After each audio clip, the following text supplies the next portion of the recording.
Hi hello வணக்கம். Welcome back to Kanaa creations. Again ME சீரீஸ்னு ஒரு புது சீரீஸில் உங்களை வெல்கம் பண்ணுறேன். இனிமேல் கொஞ்சம் அடிக்கடி ரெசிபி வரும்னு நினைக்கிறேன்.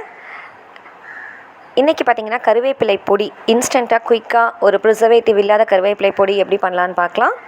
இன்க்ரீடியன்ட்ஸ் எல்லாம் லிஸ்ட் அவுட் பண்ணியிருக்கேன், நோட் பண்ணிக்கோங்க. கருவேப்பிலையை நல்லா ஒரு 3 கை அளவுக்கு எடுத்து நல்லா வாஷ் பண்ணி க்ளீன் பண்ணி எடுத்துக்கோங்க. அது நல்லா ட்ரை பண்ணி எடுத்துக்கோங்க.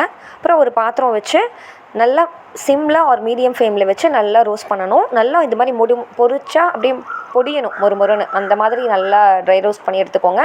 பட் கலர் கருப்பாக மாறிடக்கூடாது, அதில் கான்சியஸாக இருங்க. ஃப்ளேம் ஹை பண்ணிடாதீங்க.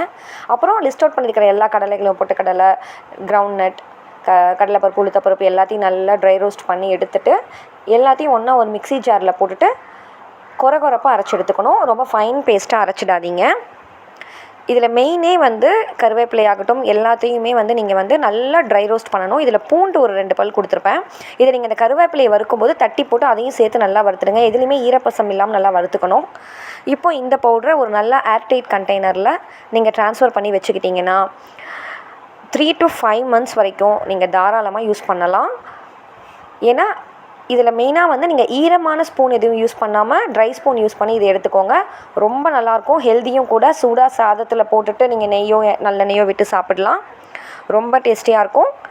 இது நீங்கள் செஞ்சு வச்சு ட்ரை பண்ணி பார்த்துட்டு எப்படி இருக்குன்னு சொல்லுங்கள். நான் இன்றைக்கி இதை செஞ்சுட்டு நல்லா தோசை கூட ட்ரை பண்ணி பார்த்தேன். ரொம்ப யம்மியாக இருந்தது. நல்லெண்ணெய் போட்டு சாப்பிட்டு பார்த்தேன். அவ்வளோ டேஸ்ட் அண்ட் ஃப்ரெஷ்ஷாக அந்த கருவேப்பிலையோட ஃப்ளேவர் அவ்வளோ நல்லா இருந்தது. இது ஹெல்தி ரெசிபியும் கூட. ட்ரை பண்ணி பார்த்துட்டு சொல்லுங்கள். Meet you again with another recipe.